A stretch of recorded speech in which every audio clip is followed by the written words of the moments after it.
The following presentation of this Channel 22 Sports Game of the Week is brought to you in part by a generous donation from the Holiday Inn Express Hotel and Suites, South Bay.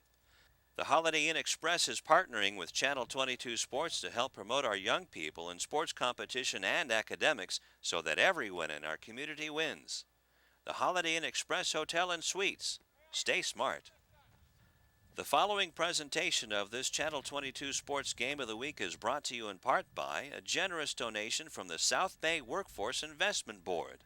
The South Bay Workforce Investment Board is working together with Channel 22 Sports to promote an environment where everyone can maximize their career potential and so that all employers have the human resources they need to grow and prosper. The South Bay Workforce Investment Board. When you need us, we're there for you. It is the high school game of the week on Channel 22 Sports, Lawndale Hawthorne Community Cable Television. And good afternoon to you. It is the Crosstown Rivalry Series continuing. Lawndale is visiting Leuzinger High on Olympian Field. Along with the terrific Channel 22 Sports crew and Beto Duran, I'm Lou Stowers. And this should be a terrific game, even though the records don't reflect it, Beto. These teams have been struggling as of late. Yeah, two teams that are struggling.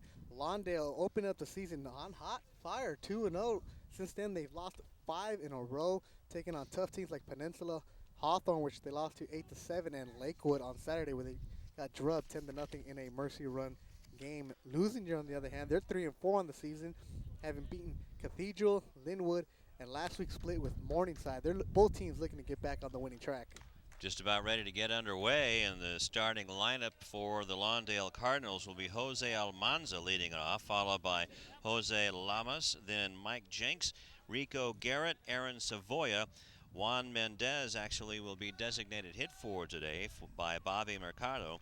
Then Manny Salazar, Hector Alba, and Justin Collins. The starting lineup in the outfield, out in the field for the Olympians, will be Lopez at third, Tapia at short, De Leon at second, Ortega at first, Zambrano in left, Adauto in center, and Ramirez in right field. Behind the plates, it will be Lopez, and on the mound with the first pitch of the ball game is John Espinoza pitching the ball outside for ball one to Jose Almanza.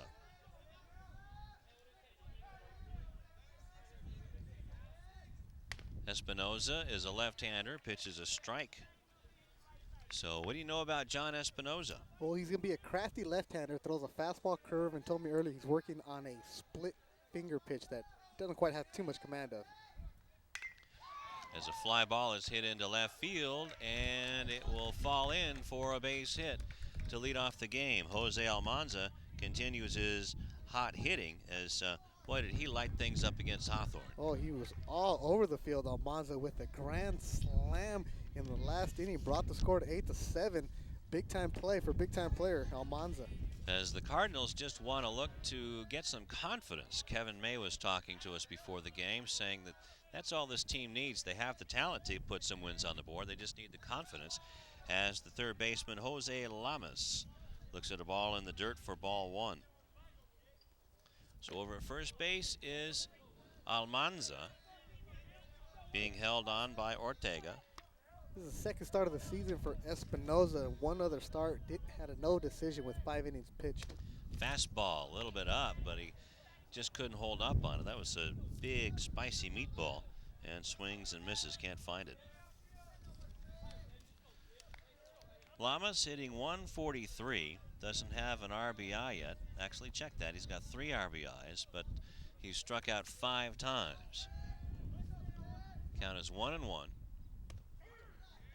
And strike called on the inside corner. Nice fastball by Espinoza. Kevin May has been kind of behind the 8 ball, only the coach of the Cardinals, Beto, because he has been been the coach of the Cardinals since, well, last summer. So that's kind of tough to come in because everybody's used to the old coach's ways, and then all of a sudden a new guy comes in, and of course the coach doesn't have a whole lot of patience coming in. Not a whole lot of patience, but he does have high expectations of these kids, holding them accountable for being there. There's Espinoza's move, and Almanza is back on his belly. May took over during the middle of the summer. Only coached 6 games. Decided to take the winter off. Didn't know how much of a commitment he was going to have from these Cardinal players. Here comes the 2-2, swung on and missed, strike 3, and that's the first strikeout for Espinoza today. As Espinoza on the strikeout front leads the Olympians with 14, but he's also walked 16 on the year. That'll bring up the catcher for the Cardinals, Michael Jenks, and he's one of the impressive players on this team. As Michael Jenks, Beto is a senior, 6 foot, 150 pounds. Probably needs to hit that drive through a little more. As the runner goes, the pitch is poked into just over shortstop and falls in for a base hit. So the hit and run works for the Cardinals, and they got something going here in the top of the first. Got something going there. Jenks doing the smart job, hit and run, pitch outside. Went with the pitch, just threw the bat at it, fell in over the shortstop's head. What could have been dangerous was the second baseman was running over, almost made a great diving catch, could have doubled them off. But now Lawndale's got something going with runners at first and second. And Joel De Leon just missing that one as the shortstop, Tapia, was going over to cover second base. And that'll bring up Rico Garrett, the left fielder, and pops it high in the air. And that'll go out of play as we got that cold storm coming in from the Pineapple Express. Get that Hawaiian tropical air mixed with the Alaskan air and shake it up, and we're going to get stirred on tomorrow. Stirred on tomorrow. Tuesday and Wednesday games will be rained out. So hopefully we'll be able to get that Thursday game in, as we hope to bring you Samo High at Hawthorne. That should be a terrific game. Both of those teams sitting at the top of their league. So 2 men on, nobody out. Check that one out. Espinoza's pitch, a nice little breaking ball, swung on and missed by Garrett. 0-2. Garrett real aggressive with the bat, trying to add to his 3 RBIs that he has on the season. We saw that against Hawthorne, not scared to swing it. And that is outside. 1-2. So we get, of course, Leuzinger High School is the site of the terrific Olympian basketball team that we all got to see. And swung on a miss, and that's another strikeout for Espinoza as Garrett goes down on strikes. Can't find that fastball. And that'll bring up Aaron Savoya, the pitcher.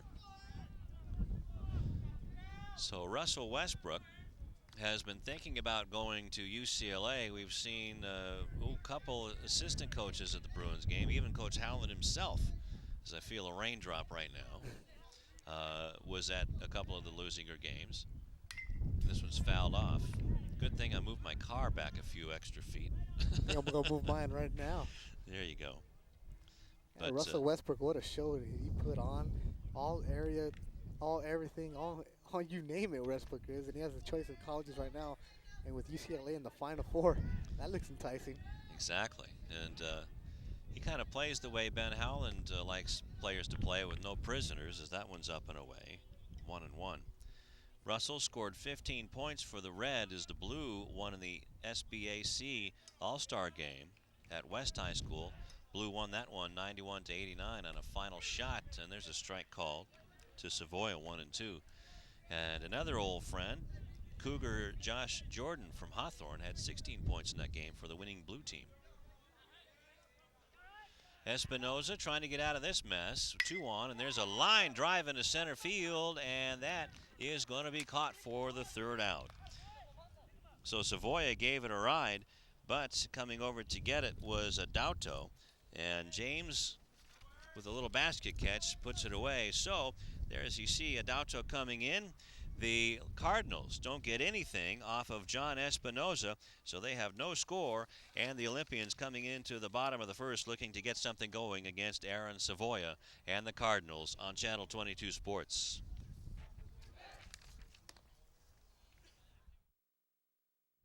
And the starting lineups for the Olympians goes this way as they go up against Aaron Savoya, starting pitcher for the Cardinals. It'll be Alfonso Tapia, the shortstop, followed by Joel De Leon, the second baseman, Saul Zambrano, the left fielder. Then it's James Adauto, who ended the inning out in center.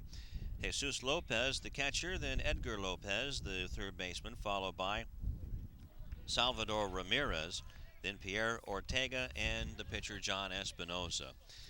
And let's go over the outfield for you. It's Garrett in left field, Collins in center, Alba in right.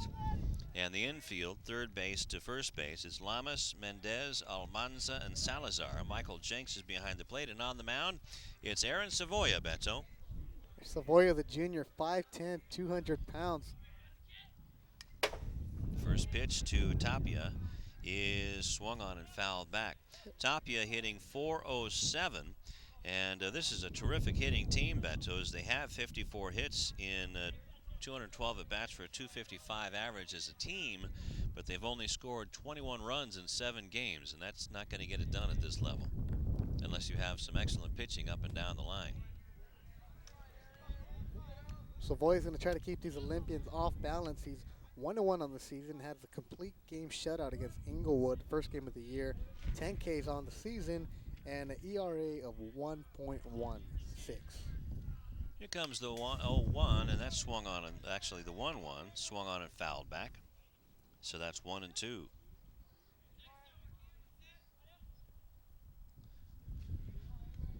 So the football team for the Olympians did a terrific job getting into the playoffs against Lancaster. And boy, that was a cold night. This is a ground ball to third base, a slow roller that's picked up by Lamas, throws it across and gets him. Good off-speed pitch there by Savoya with the 1-2 count. Had Tapia chasing, actually jammed him on the hands. Little dribble to the third, Lamas take care of him. That'll bring up Joel De Leon, the second baseman for the Olympians. De Leon hitting .250, and for the Olympians, there's only one person with a home run on the squad, and that's Sal Zambrano. And Zambrano is on deck. So De Leon trying to get something started, get on for Zambrano on a all of a sudden turning cold day here in Lawndale. So the first pitch to Joel is in for a strike.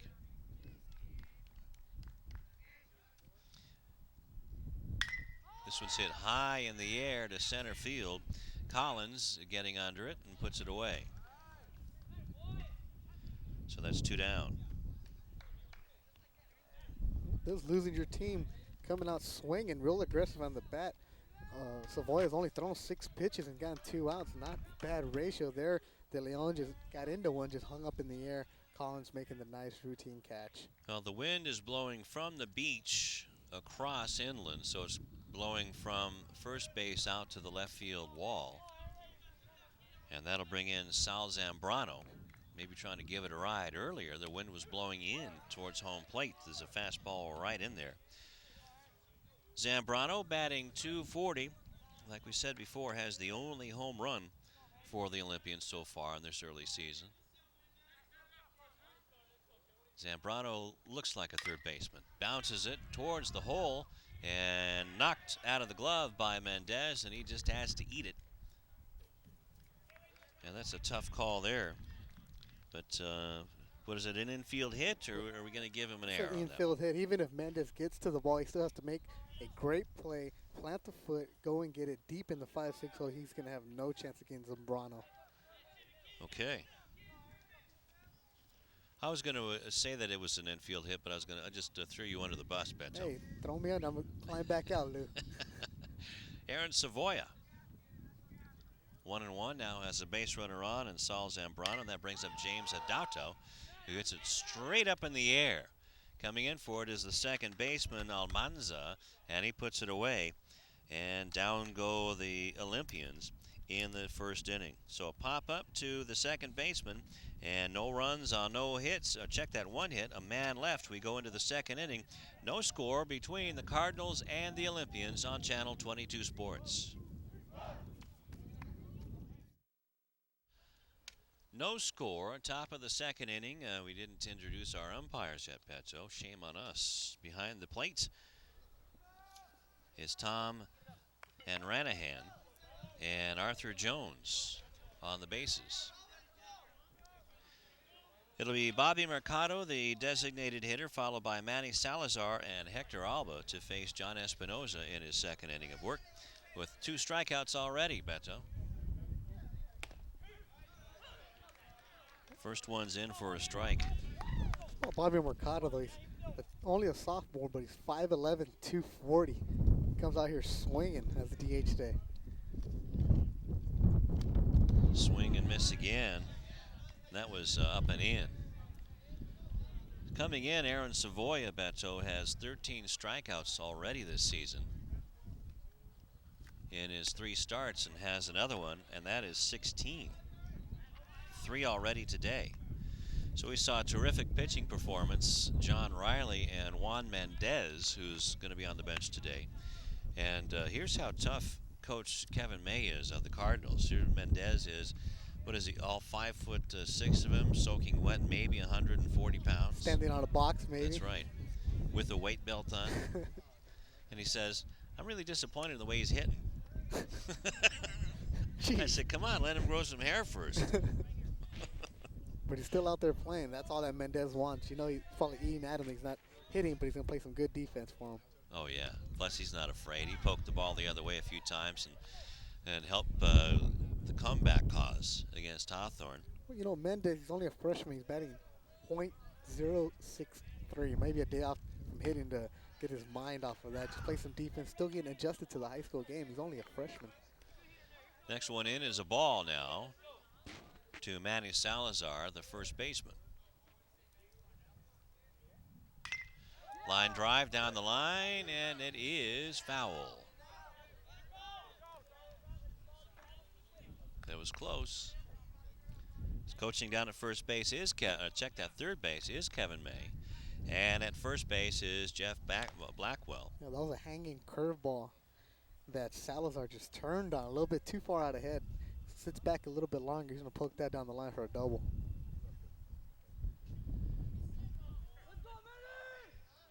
It's 2-1, 2-2 now, I should say. Swing and a miss, and strike 3 as that one looked like it was inside, but that tied up Salazar like he was a kidnap victim there. That's strikeout number 4. Exactly right, he tied him up. Espinoza doing a good job of mixing the ball around on inside and the outside of the plate, but he's really come after the hitters with 2 strikes on the inside of the plate, either throwing that curveball. There he just threw a hard fastball that Salazar had no chance at. That's Hector Alba, and he lifts one into left center field, and is that going to drop in? Yes, it does, right in front of Zambrano for a 2-out base hit. So again, with 2 outs, the Cardinals are on the board here to have something going. Alba just sees the first pitch that it gets and does a smart job. A number 8 hitter just driving one into the left center for a base hit. Lawndale gets something going with 2 outs here.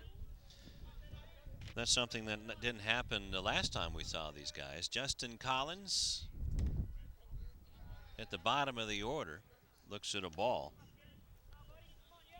Justin coming in is batting an even 200.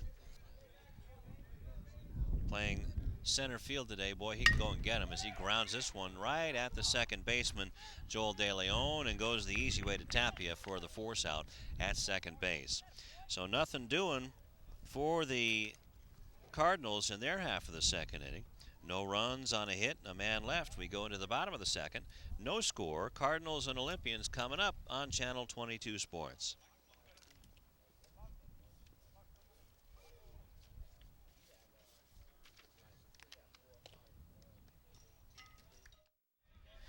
No score, bottom of the second inning. Olympians will send up Jesus Lopez, Edgar Lopez, and Salvador Ramirez against Aaron Savoya. And the first pitch in from Savoya is a ball. Lopez, a catcher. And that swung on a miss, couldn't lay off that high, hard one. As Tom Strickfaden, showing his age, saying that he knows, has been watching Jesus Lopez since Little League. That's a lot of hot dogs. Lopez, 5'11", 185-pound junior, catcher, third base, and can swing the bat. Savoya, on the other hand. Have you been watching? Okay, we're having a conversation with our director, and you can't hear it, so we apologize. I think Tom just confuses all these kids. After so many games that he does a year, they all blend into one. Lopez looks like he foul tipped that one into the glove. Oh, but does he like the high ones, don't he? Oh, yeah. Lopez hitting .263.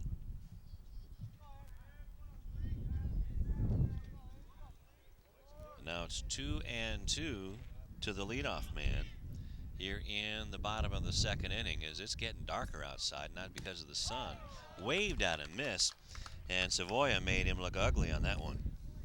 Lopez is not going to get cheated, though.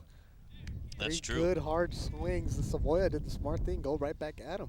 You know, give him something off speed, give him a chance to catch up to it. And there, that ball was just blown right by him. Lopez now has struck out 8 times, or check that, 9 times now in the year. That'll bring up Edgar Lopez, no relation, we're told, batting .250. Edgar playing third base. And that one is in. Nice off-speed pitch by Savoia.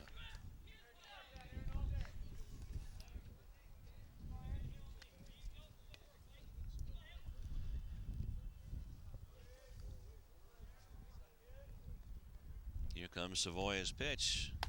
That one's high. Fastball. Tried to get him chase it. So we've seen the Cardinals twice in a row now, Beto, and Lawndale's got some talent. They just need to put some W's on the board, finish a game. What doesn't help that Lawndale, still a relatively new school, is taking on some of the bigger powers in the South Bay. Fouls it back. That's strike one. You start off with Inglewood and Animo, and they're going to play Centennial later on in the week, but when they take on Hawthorne, Palos Verdes Peninsula, Hawthorne again, Lakewood, one of the premier teams in Southern California, you take a drubbing. It's not exactly good for morale on a very, very young team. Well, that's right. You go into that Redondo tournament, and that's just like walking into the Valley of Cactuses there, as there's a base hit into center field by Lopez. Good piece of hitting there by Edgar Lopez. It was a curveball in on the hands. Pretty much jammed him, stayed with it, turned on it, got the ball in the air to center field. Lopez with the base hit. Savoia, nice piece of pitching there, but sometimes you got to give the batter credit. They do their job. Justin Collins making sure that ball doesn't get away from him, getting it back in, center fielder for the Cardinals, and that'll bring up Salvador Ramirez, the right fielder. A little bit of a smaller target this time for Savoia. Nice move by Savoia, gets it over there as Manny Salazar putting the tag on. Actually, it's Milton Secord who's DHing for Ramirez in right field. Ball gets away from Jenks and down to second base goes Edgar Lopez on the pass ball. Is that deflected off of the glove of Jenks? And Jenks, the catcher, knows he should have made that play. Hit the glove, just got away from him. Lopez advances to second on the pass ball.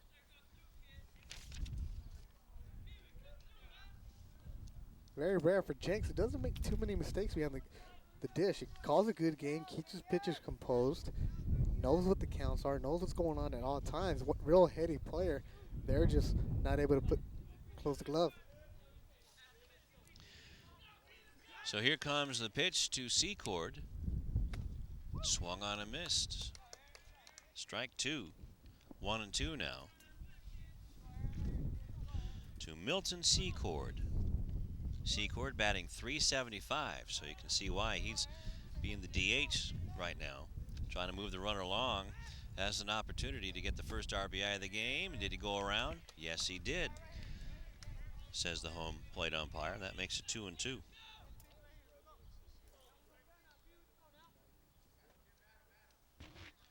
On deck, Pierre Ortega, the first baseman for the Olympians, but right now got a mess out at second base for Savoia. Curveball swung on and missed, and down goes Secord.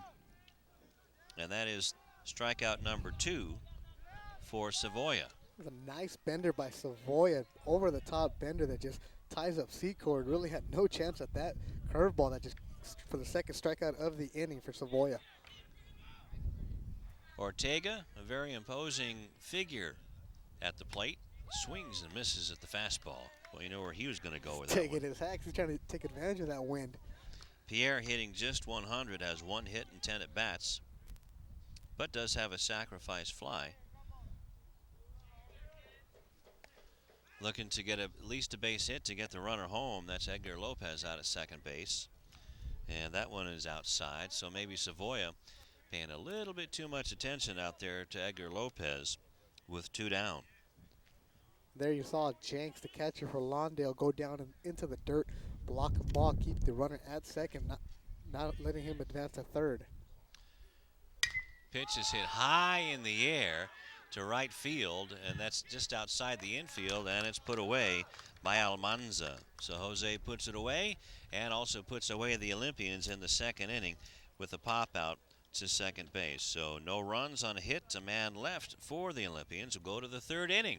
No score, Cardinals and Olympians on Channel 22 Sports.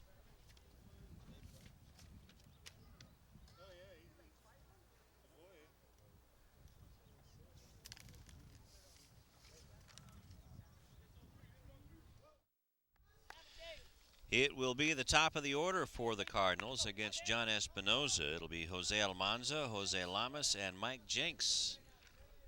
Cardinals and Olympians, no score on Channel 22 Sports. Nice little bender. Almanza swings and misses on the inside part of the plate. Second look at John Espinoza, who has 4 strikeouts. Slow curveball is fouled away as Almanza waiting for that one now, but he's in a hole now, 0-2. Espinoza showing what lefties do, and they beat up right-handed hitters. That's why they get paid millions of dollars to come and throw against one hitter in the major leagues, and Espinoza doing a good job of staying in on these Cardinals' hands. That's why if you're a left-hander and you can make it to the bigs, you got a job until you turn cold. As soon as you have a baby boy, tie up his right hand, make him use the left. Is that what you did with yours? I should. Tie up both hands, that way you don't throw the food back. Well, you still got some on you, too. What is that, some pumpkin or no, that's some from squash? me. That's that's my tamale you. from Okay. earlier. Up and away to Almanza. 1-2 the count. Espinoza trying to make Almanza his 5th strikeout victim, but there's a line drive smashed into right field. And look out, nice play by the right field. Ramirez throws to Ortega to record the out. 9-3, and how often do you see that? Actually, at Leuzinger, you see that quite a bit. Almanza gets a good piece of the bat on the ball, line drive to right field. He ran down hard all the way, but right field's only 299 to the fence. Right fielders know this field, especially Leuzinger, who's here. This is their home field. They play up close, especially Almanza, not too much of a power threat. There, the right fielder, Ramirez, just threw him out. So that was huge as far as getting Almanza off the base path, as he had a base hit going for a second base hit of the game. So 1 out. Jose Lamas at the plate, struck out in the top of the first inning. Slow curveball finally turtles its way across the plate. You know, as you get older, you kind of forget things. That reminds me that Tom Strickfaden is having a birthday, as there's another line drive into right center field. And now Lamas is running as fast as he can as the ball gets away momentarily from Ramirez. He gets it into second base, and with 1 out, the Cardinals have a runner on. You see Lamas jetting out of the box as soon as he hits the right field. He's like, oh, I'm not going to be like Almanza get thrown out. He's scooting down the line, but there he hit it to right center, not right at Ramirez. And Ramirez booted the ball a little bit, but Lamas not able to get around. Looked like Sal was thinking about the same thing, trying to backhand and throw it to first on the same move, but just couldn't get to it. Looking at him going, ooh. He was champing at the bit for that one. Espinoza should say, throws over to first, and back is Lamas. Michael Jenks had a base hit that just dunked right over shortstop on the hit and run. Nice fastball, kind of a 3/4 sidearm thing. Espinoza, the lefty, comes out of, throws at everything there. We see the 3/4 motion. He's throwing the slow curveball, the hard curveball. He even has that split. We still haven't seen, but he's also mixing up the fastballs and has a changeup. Good lefty. Jenks hitting over 300 now. Came in hitting 300 today. As Espinoza keeping Lamas close. Just trying to check on Lamas' stolen bases today, or this season. As Espinoza pitches, the runner goes and fouls it off. So Lamas will have to go back. And it is 0-2 now to Michael Jenks. Hit and run was on again. Coach Kevin May going back to the well. It worked once. Why not keep trying it there? Jenks with one strike just threw the bat at the ball, fouled it off, protected his runner, who had a pretty good jump over there, Lamas. No stolen bases for Lamas, but he took off, and there he goes again. And this one's grounded right in the hole. Beautiful piece of hitting by Jenks. And going on to third is Lamas. Here comes the throw. It's there, but it gets away from Lopez. And Jenks takes the opportunity to go to second base on the error by Lopez. Good piece of hitting by Jenks. Just jumped on the off-speed pitch, sat back and drove it to right field. Lamas was on the pitch on the hit and run. He never stopped at second. Ramirez came up with a good throw, but he short-hopped his third baseman, and Ramirez would have been out. Lamas would have been out easily, but the throw by Ramirez short-hopped the third baseman up the arm. Now Lawndale, good situation here, runs on second and third for Rico Garrett. And only one out. Garrett, a switch hitter, turns around this time and is hitting right-handed. Rico, good-looking prospect, is 6 feet, 160 pounds, looks at a strike. Rico struck out last time up, looking to get a couple RBIs here. This one is swung on and missed, and a nice save by Jesus Lopez to keep the ball in front of him. A good piece of work by Lopez behind the dish. Not a big backstop here, but if it's something hard in the dirt that skips to either side of the dugouts, Lamas has a chance to score. Might be a free throw from home plate to the backstop here at Leuzinger High School. And this one smashed down the left field line. Look out. Everybody's okay. And that wakes up the Cardinal bench. Better. Screaming foul ball coming your way. You better wake up when you have runners on second and third. 1-2's the count. Runners at second and third for the Cardinals. The pitch is popped into right field. Could be trouble. It is. Falls just inside of the outfield, and in to score comes Lamas. It is 1-0 Cardinals on the RBI dunker by Rico Garrett. Rico Garrett just gets jammed. The ball's going to go over the second baseman, who was playing in on the grass because the runner at third base. If he would have been back normal, that would have been an easy pop-up. But there, infield drawn in. Garrett dinks it over. It's an RBI for him. His fourth on the year. Aaron Savoya coming up now has a chance to help his own cause as that ball dipped inside and low from John Espinoza, who has 4 strikeouts. And it could have been a lot worse, but Jose Almanza lined a base hit into left field and then was thrown out 9-3. So actually he didn't get a base hit on that one. Nope. Savoya, though, the pitcher trying to help his cause. His runners at first and second, but he lined one out to center field in the first inning. And so we've seen the power that he has. He can really hit. Espinoza checks the runners at first and second, swings and foul tips it right into Jesus Lopez. So it's strike 2, 1-2, only 1 out here in the top of the third inning. Jose Lamas had a base hit to right field. Then Jenks had a base hit to right field. Everybody moved up 90 feet on the Lopez by the error by Lopez. Lopez hits it off of his chest and just does record the out at third base. So forced out is Jenks, 5 unassisted.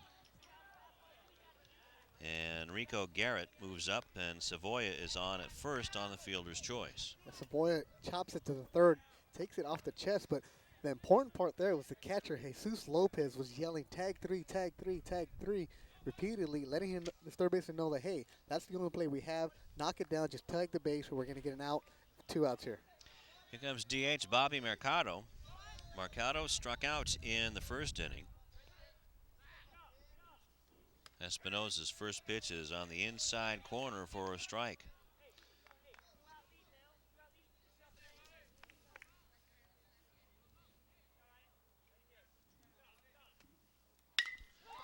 This one's hit into left center field, and it is caught by Adalto for the third out.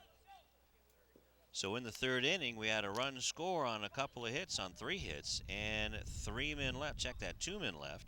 We go into the bottom of the third inning with score 1-0 Cardinals over the Olympians. And boy, what a nice inning that was for the Cardinals. Lawndale gets a chance to jump on the board. They get 1 run, but what could have been worse for Espinoza, they had the leadoff hitter thrown out at first from right field.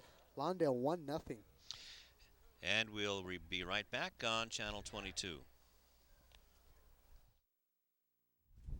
Channel 22 Sports would like to thank our sponsors, Holiday Inn Express Hotel and Suites, South Bay, the South Bay Workforce Investment Board, and Ralph's Food for Less for their generous support in making these games possible.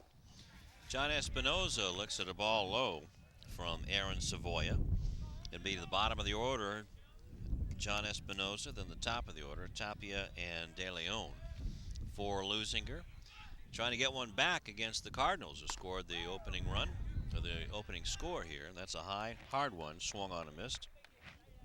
Espinoza's first look at Savoya. Pretty good pitching duel from a couple of pitchers who have a full bag of tricks. Both pitchers doing an excellent job on the mound. The Savoya stake to the 1-0 lead, but Espinoza doing an excellent job of keeping the Cardinals hitters off balance. But Savoya, no slouch himself, he's coming after these guys. Espinoza has no hits in his 5 at-bats, and this one goes, all the way to the backstop. That crossed up Michael Jenks. So 2-2. So let's see if Leuzinger can get one back here. They only score, they score just under 3 runs a game. Lawndale not far behind, average 4 runs a game. Here comes the 2-2, and that one's fouled back off the goalpost. So that's still 2-2. Espinoza doing real well tonight, Beto. He's given up 1 run and on 6 hits to the Cardinals, who really started to wake up here. Also has 4 strikeouts there, a couple looking, really keeping the hitters, like I said earlier, off balance. Espinoza hanging tough. Doesn't wear any gloves while he bats. Been noticing a lot of the high schoolers sans batting gloves. Gotta keep macho. Here comes the 2-2. Swing and a miss, and looked like Savoya took something off of that one. Strike 3. Threw it high up in the zone, made Espinoza chase it. Looked like it might have been a changeup. Hasn't thrown too many of them, but he's done a good job of mixing in pitches. And there Espinoza just went up the ladder and went after it, missed it. That'll bring up the tall, lanky Alfonso Tapia. Tapia hitting .407 coming in. Flew out to center field in the first inning. Look out. That one got away from Savoya. So Tapia checking in at, says it's 5'11", 165, a junior. I don't know which one not to believe, though. 5'11" and the 165 looks more like 6'1", 140. That's right. He's not a whole lot bigger than that bat he's holding. Good shot from center field. Savoya with the pitch, and right at the knees. So again, let's set up the outfield for you. It's Rico Garrett in left, Justin Collins in center, and Hector Alba in right. And this one's over the head of the shortstop and into center field for a base hit. Mendez just couldn't go up the ladder high enough to get that one, and on at first is the leadoff hitter, Alfonso Tapia. Yeah, we could talk about Tapia being tall, thin, rail, whatever you want, but the thing is, this guy can hit. Came into the game batting .407, really good up there. Only struck out 4 times, drawn a couple of walks, that's 2 doubles, so Tapia, no matter what it is, he's a good leadoff hitter, sets the table. That's his 12th hit of the year, Beto, and 30 at-bats. Check that, 29 at-bats. So that'll bring up De Leon. De Leon hitting at .250. And the runner goes, throw down by Jenks is too high, and that goes into center field.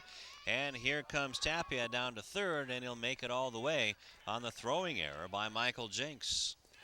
Another hit and run play was on there. De Leon missed the hit, protected his batter by still swinging. A good throw would have had Tapia, who actually stopped before the base, but he saw that ball going to center field, just kept on motoring to third. Now Leuzinger has a chance to tie up the game here with Tapia at third. Tapia's first stolen base of the year, and De Leon steps back in from the stretch, and that one's hammered into left field, and it's off the fence, and tagging up and coming home on the fly ball as it was caught by Rico Garrett. And on the sacrifice fly, in comes Tapia, and it's 1-1. Yeah, De Leon drove that to the deepest part of left field. Rico Garrett went back to the fence deep enough to get Tapia in from third. There you see Garrett camped under. But the important part was that Tapia was even at third. The throwing error by Jenks into center field is what allowed Tapia to get a third, and De Leon with his RBI. First one of the year. That brings up Sal Zambrano, and he trying to bunt his way on. A good one. Picked up by Savoya, throws, and gets in. That'll be the third out of the inning, but the damage is done. The tying run comes across on the sacrifice fly by Joel De Leon. And the Cardinals are now tied with the Olympians at 1 apiece. That's not an RBI. Both of the runs are unearned in this ball game for these clubs. And going into the top of the fourth inning, it's 1-1. Cardinals coming up against John Espinoza. And we'll be back right after this on Channel 22 Sports.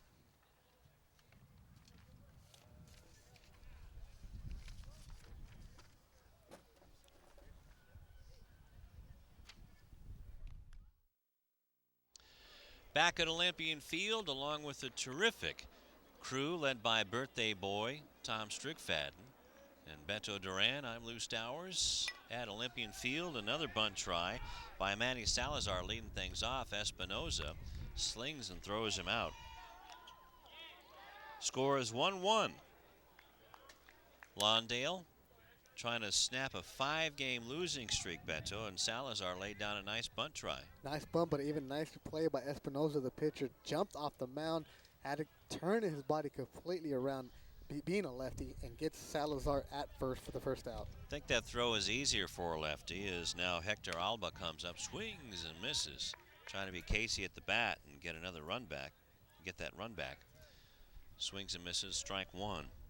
Hector has a base hit to left field as this one gets away from Jesus Lopez. Yeah, let's set the defense up for you again. Out in left field, it's Sal Zambrano, James Adauto in center, and Sal Ramirez in right field. That one's low, 2-1. That hit by Alba in the first inning was his first hit of the year. Only had played in 2 games, only had 1 at bat, so when you're 1 for 2, leading the team. Not bad. Curveball slung up there. Now it's 3-1. In the infield, it's Edgar Lopez at third, Alfonso Tapia at shortstop, Joel De Leon at second, Pierre Ortega at first, Jesus Lopez catching, and Alba earns a walk. First walk of the ball game for either pitcher. And on the mound, it's John Espinoza who gave up that walk, so that's his first walk against 4 strikeouts. So that strikeout ratio is going pretty good. Yeah, real uncharacteristic of Espinoza there. He actually threw 4 straight balls to walk Alba after starting him off with the strike. Most of the game he's been getting ahead on the batters. 3-0-2 counts, a lot of 1-2 counts, keeping these hitters deep in the hole. Justin Collins leans out of the way, was on the fielder's choice to end the second inning after the in the top of the second inning when it was a good play by Espinoza, got 2 strikeouts in that second inning. Hasn't had a strikeout since the second inning. This one's high and inside too as well. 2-0 to Justin Collins. So that's 6 straight balls thrown by Espinoza, who has 17 walks against 17 strikeouts. I checked that, 19 strikeouts now, 18 strikeouts.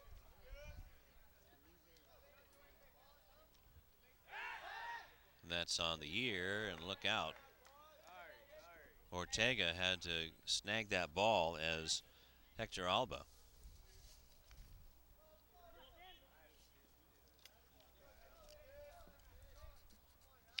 And I was reading James Adauto's figures, and going the other way is Collins, and grounds a base hit into left field. So with nobody out, check that, one out. We got two on for the Cardinals, and they picked up where they left off in the third inning. Picked up where they left off, but what you don't want to see from Espinosa is getting into trouble with the lower half of the batting order. The number 8 batter you walk. There you give up a 2-0 pitch base hit to the number 9 batter, and now you're going to bring up Almanza, Lamas, and Jenks, guys who handled the bat well for Lawndale, and Espinosa's getting a visit there by the pitching coach. Or is that head coach Zeke Barba? Oh, no, that's our friend. That is Armand Moxley. I was trying to think as we feel some raindrops falling on our heads. Who I know that's also has the last name of Moxley. And Scott Moxley is a writer for the Orange County Weekly. But something about Coach Moxley that's very interesting. He works for the Marines and is a computer expert. A computer expert, but he's telling us earlier that his expertise and the location he's been going to is New Orleans and the ravage down there after Hurricane Katrina. Right back to Espinosa. Goes to third for one, and that's going to be it. But they get the lead runner on a grounder right back from Almanza to Espinosa. So the out is recorded 1-5. So that's 2 down. It was a comebacker right back to Espinosa. Went to third to get the lead runner. Had a chance at second for the double play, but did the smart thing. Game tied here in the 4th inning. Cut off the lead run. And there are 2 outs now and Espinosa has a chance to get himself out of this struggle that he has here in the 4th. On the play, Collins goes down to second base, and this one gets away from Lopez. And did it hit the batter? Yes, it did. Down to first base goes Lamas. So now the bases are loaded, and the rain is starting to come a little bit early today. A little bit earlier. You were asking about that Pipeline Express, which showed up, Lou. That's right. And then Lamas is just going to get hit in the foot here. Ouch. Right on the bunion. Bases loaded for Michael Jenks, the catcher who handles the bat well. It's not exactly what Espinosa wants to see here. Well, let's see. Did I bring an umbrella today? Yeah, I got one in the car. Don't we all have one in the car? That's right. As here comes Espinosa's pitch, and that is grounded at the plate. Jenks has 2 hits on the game, and he's been real aggressive going after the first pitch each time he's come up here. And here, chance to break open this game, tied 1-1. Jenks is jumping on any pitch that he sees. Jenks doesn't like to hold the bat up on his shoulder. Getting 300 coming in, looks at a strike. And not a strike he'd like. He thought it was a little too high. Turns around because umpire look, but as a catcher, you can't go turning around and letting the umpire know that, hey, that was high when you're over there trying to get the same call when you're on defense. Well, you can turn around and look at him, but you can't say anything. Can't show the guy up. This one's poked to shortstop on a slow roller, as picked up by Tapia. Throws across. Did he get him? Yes, he did. Nope, he didn't. It's called safe. Jenks running hard down to first base on the infield hit. That's his second hit of the ball game. And on the play, Justin Collins comes in to make it 2-1 Cardinals in favor of the Olympians. Yeah, the ball just got to the shortstop, took a little skip bounce, throws it in the dirt. Jenks running hard, being left-handed, gave him an advantage, able to get down the line, knock in the RBI. Yep, 2-1. It's 2-1, and now ball is hit by Rico Garrett high and deep into left center field, and it's a grand slam home run. Nope, it's caught. It's caught. Check that. I thought the umpire put his hand up and twirled it around, but it's a big long out, and Espinosa and the Olympians breathe a sigh of relief. Big sigh of relief. Rico Garrett really got a charge into that one.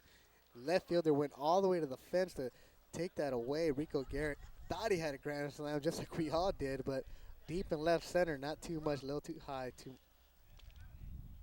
So we get a run on 2 hits. There was a walk, a hit batsman, and a fielder's choice, and 3 left. And we go into the bottom of the 4th inning. 2-1 Cardinals over the Olympians. And you can watch this broadcast in the city of Hawthorne by tuning to channel 22, where the program guide plays continuously unless there's a show airing. All right, we'll be back right after this. Bottom of the 4th inning as the team's trying to get this one in a hurry. And Savoya's first pitch is fouled at the plate by leadoff hitter James Adauto. It'll be Adauto, Jesus Lopez, and Edgar Lopez for the Olympians, trailing 2-1 to the Cardinals. Adauto's a dangerous hitter, leads the team with a batting average of .423. All he's seen from Savoya has been off-speed curveballs. There's another one that hit him on the elbow, and that wouldn't have blackened his eye if it would have hit him in the head. But he'll take the base. That's a 1-hit batter by each pitcher now, so the leadoff man is on for the Olympians, trying to get something going. And here's tough Jesus Lopez. Lopez hitting .263, and Jesus is looking for his first RBI. There goes the runner. Pitch out by Jenks. Throw down, and getting the steal is Adauto. So the Cardinals figured it out, but couldn't get the throw down in time.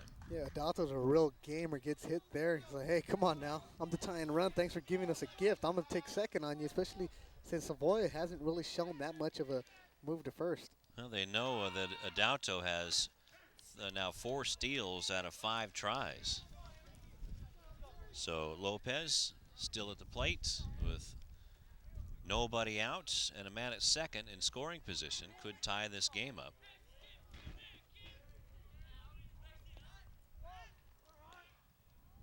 Here comes Savoya's pitch, and that's swung on and missed. Savoya with 3 strikeouts today has given up 1 run on 3 hits to the Olympians. Has been doing a terrific job today, mixing things up. Especially mixing it up against Zambrano, Adauto, Jesus Lopez, the meat of the lineup. 3, 4, 5 batters really haven't been able to get going. Lopez fouls this back and goes into the football seats. Lopez struck out swinging to lead off the 2nd inning. So he's in a hole now, 1-2. With the tying run in scoring position. The Olympians scored back in the 3rd inning on a sacrifice fly by Joel De Leon. Here comes the 1-2 pitch, and that goes outside, just outside. Good pitch by Savoya. Now it's 2-2. It's a good pitch to throw, 1-2. Don't want to throw anything good to Jose Lopez, something in the dirt, something he can go chase. This time Lopez didn't bite. Michael Jenks behind the plate for Lawndale doing an excellent job of blocking the ball that was in the dirt, preventing Adauto the tying run from advancing to 3rd. Leuzinger split a pair against Morningside over the weekend, and here comes the 2-2 pitch, and Savoya spins around and chases James Adauto back. The last game that Leuzinger played, dropped it 9-5 to Morningside, and then beat Morningside on the 21st 6-5. So here comes the 2-2 pitch by Savoya. Swung on and missed on the high hard one. Big strikeout for Savoya.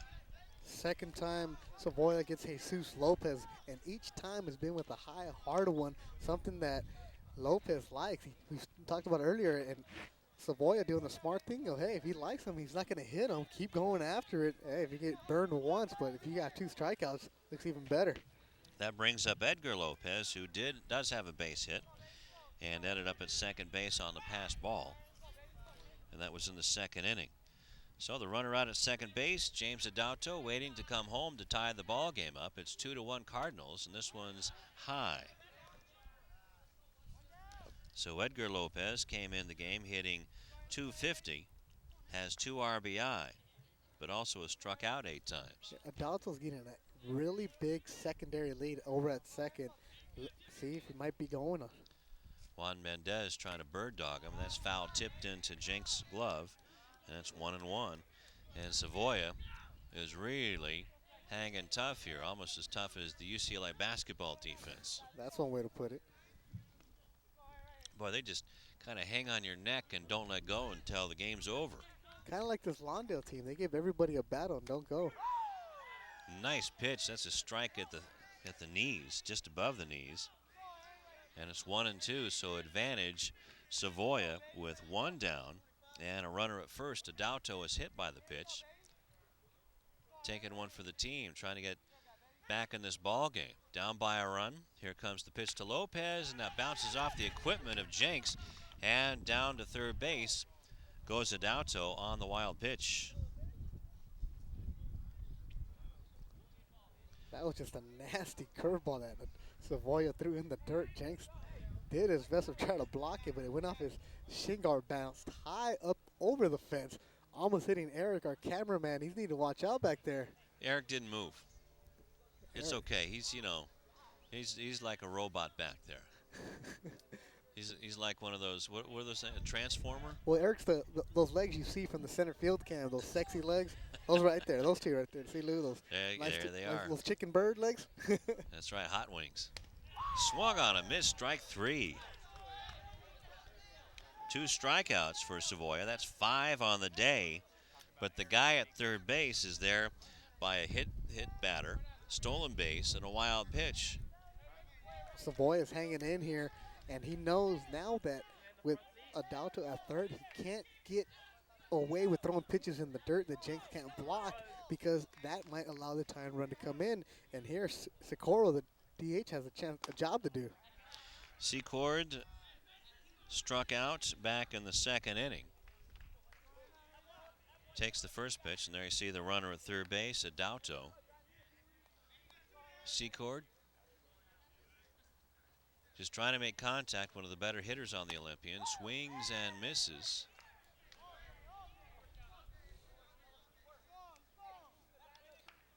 So 2 down in the bottom of the 4th inning. Martin batting .375 on the year, has 3 hits and 8 at-bats coming in.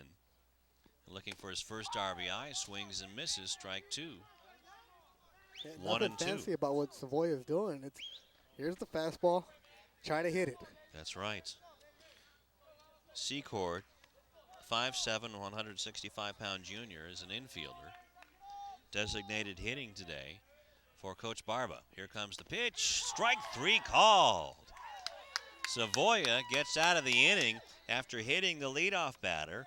Adauto stole a base and then went to third on a wild pitch, but the door was slammed shut by Aaron Savoia with 2 strikeouts. Check that, struck out the side. Struck out the side to end the inning, thrown 53 pitches throughout the game. Savoy did an excellent job. And you can watch this game and all of the games this season at 10 a.m. and again at 7 p.m. every Sunday, Tuesday, Wednesday, and Friday. You get to see Eric's sexy legs. He's too sexy for his shorts, that's for sure. And we're going to go to the 5th inning with the Cardinals leading the Olympians 2-1 on Channel 22.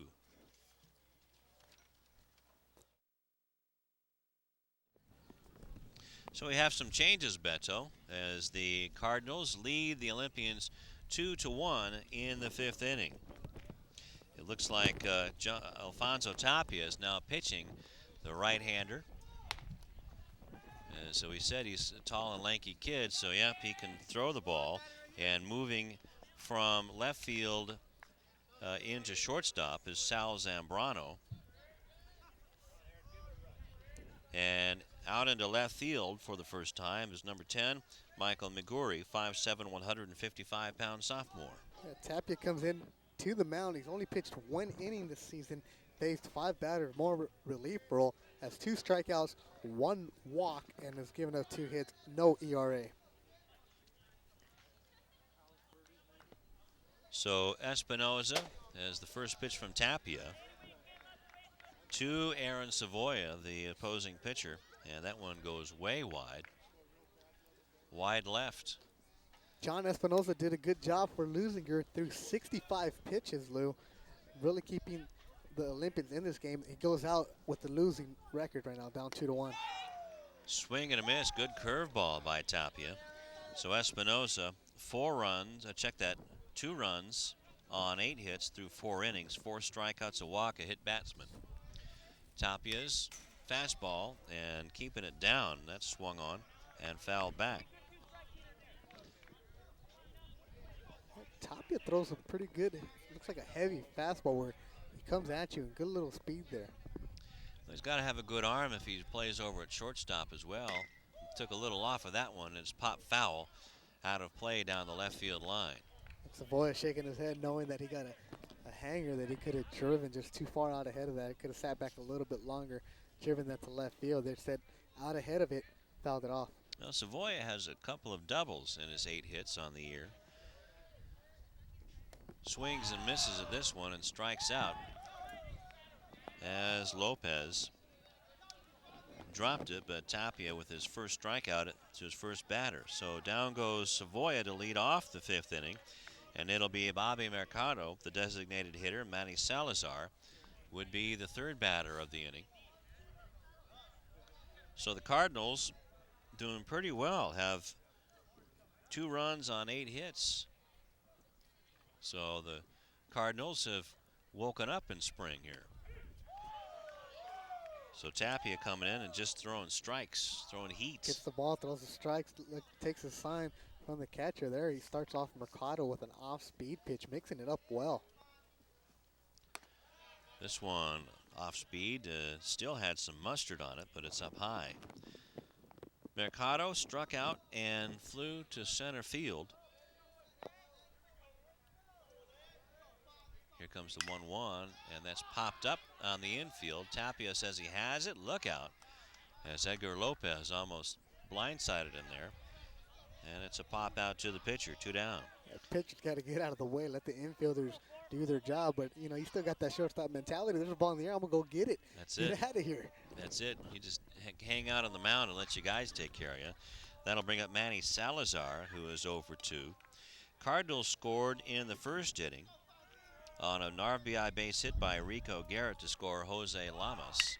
And this one skied into center field.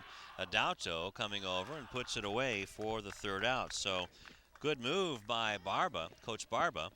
And 1-2-3 go the Cardinals for the first time today. And the score remains 2-1 Cardinals going into the bottom of the 5th inning. And this broadcast has been made possible by a cooperative agreement between the City of Lawndale Community Cable Television Channel 22 and the City of Hawthorne Community Cable Television Channel 22. So we go into the bottom of the 5th, 2-1 Cardinals. Olympians coming to bat.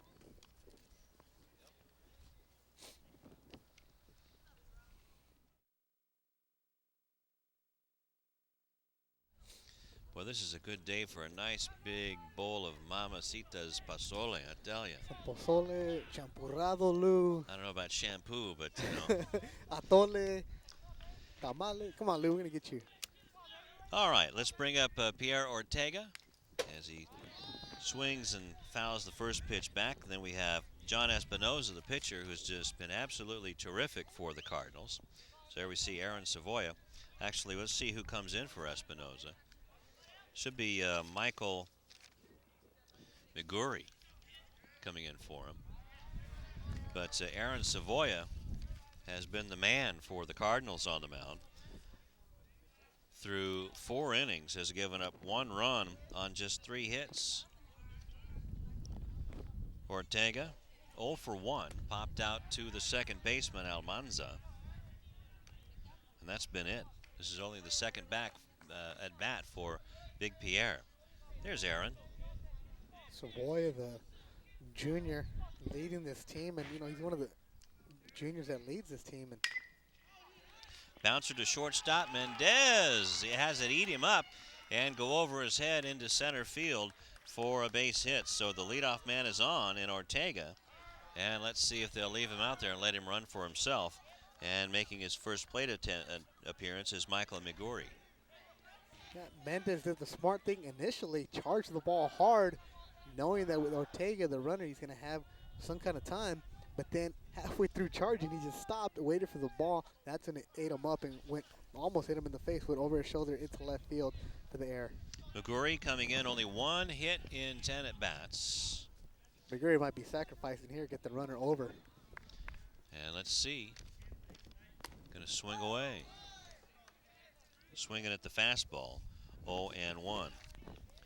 And just for a check, Pierre Ortega does not have a stolen base attempt. Kid me. Now, squaring around is McGurry. Surprising that they're not pinch running for Ortega here. In high school, you can re-enter, which means you can put the runner in, let him run. Ortega would sit out the running session, and as soon as they go back on defense, losing your will, Ortega can re-enter. Here comes the fastball right down the middle, called strike 2 to McGurry, who came in as a replacement for John Espinoza, who started the game at pitcher in the number 9 slot on the batting order and went 4 innings, giving up a couple of runs on 8 hits, and a slow curveball just misses inside. 1-2 now to McGurry.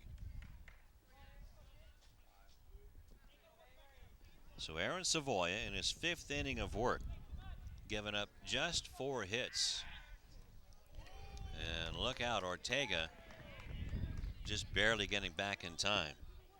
It's Manny Salazar holding him on at first base. 2-1 Cardinals over the Olympians. Lawndale looking to snap a 5-game losing streak. It's a 5-game losing streak they're trying to snap, and Savoy is doing his best for him. He's thrown 61 pitches up to this point. Impressively, Lou, 40 of them strikes, 21 balls, 2-to-1 ratio almost, and he's doing a great job of giving this Lawndale team a boost, which is what they needed today. Absolutely. Here comes the 2-2, and that's outside. Now as Ortega went halfway down to second base. Now the count is loaded, and Ortega will be off with the pitch. Boy, this Lawndale team just got hammered by Lakewood in the Redondo tournament, 10-0 on Saturday. Yeah, but the fact they're even playing in the Redondo tournament is a testament to their team and the tough teams they're going to take. Fastball's inside, and now that fills the... Now it's a full count. Is it full count now? Yeah, that's what I thought. It was ball 4 as McGurry couldn't pay attention. Now Kevin May, the head coach of the Cardinals, will go out and talk to his pitcher, Aaron Savoya, with 2 on and nobody out in the bottom of the first inning, and Leuzinger trailing the Cardinals 2-1. That was the first full count that Aaron Savoya has gone to today on the mound. And this first visit from his head coach, Kevin May. But Savoya finds himself in trouble now with runners at first and second. Still kind of surprised that Barba is not pinch running for Pierre Ortega. Well, that's the tying run over at second base, and the go-ahead run. That's Pierre Ortega right there. Ortega, especially with the top of the lineup coming anyway. up. That's right. He's going with his guys as the top of the order is here. Alfonso Tapia now stands to win it. A bunt try as Jenks goes the easy way to first base, and the sacrifice, and now it's called a foul ball. Yeah, the base umpire called him, said that the ball hit him in the box, but look, see if we can get a replay. See another replay here. It hit the bat while he was in the box. Good call by the base umpire. He had the best angle at it. The ball bounced right back up into and hit the bat while the batter was in the box. Tapia, if he would have been out of the box, then he would have been out. Usually we can hear that hitting the metal composite. So now it's 0-1. Tapia swinging away on the high hard one. And now it's 0-2. So all of a sudden it's advantage Savoya and the Cardinals with Ortega at second base, the tying run. Yeah, no knock on Ortega, but he's 5'10", 200 pounds. He's a senior. Maybe he's just smart out there on the bases, but a base hit into left field is not exactly going to score him, especially when you're down 2-1 in the bottom of the 5th. Savoy out of the stretch and in the dirt, and Jenks with a nice block, and it's 1-2. But should a play at the plate happen, I'd put my chips on Ortega against poor Michael Jenks. I don't wish any ill will on Michael Jenks on that encounter. But the high school rule is you have to avoid the collision. So that's where the advantage that Jenks has. Line drive up the middle for a base hit. Let's see how Collins will play it. Throws it in, and the bases will be loaded as Pierre Ortega is held at third base. That's exactly what I was talking about there, Lou. A base hit. That Tapia hits hard into the outfield. Collins is playing deep in center field, and it's a thick grass. The ball slows down, and there you see Ortega froze instead of going when the ball was clearly up the middle. Yeah. Collins jogged in to get the ball, made a good throw, but somebody else might have scored on that play and tied the game up. To Ortega's credits, he held up to see if Juan Mendez was going to catch that ball on the line drive, or even if Savoia was going to catch the ball in the line drive, trying to stay out of a double play. Now, Jose De Leon looks at a strike on the inside corner. So bases loaded and nobody out for Leuzinger. And Lawndale now, they're playing the corners in instead of playing up to cut off the run. They're going to give up the run, concede it, and try to get the double play. With the slow running Ortega at third, why not bring the infield in? Maybe they're hoping they can coax De Leon, who's a terrific hitter, hitting .250 coming in, also has 2 RBIs and a couple of doubles, but has struck out 10 times to lead this club, as it's 1-1 now to De Leon. Nobody out. Out of the stretch is Savoia with the bases loaded, and this one's hit into left field. Caught by Garrett. Here comes Ortega to the plate, and scoring on the sacrifice fly is Pierre Ortega.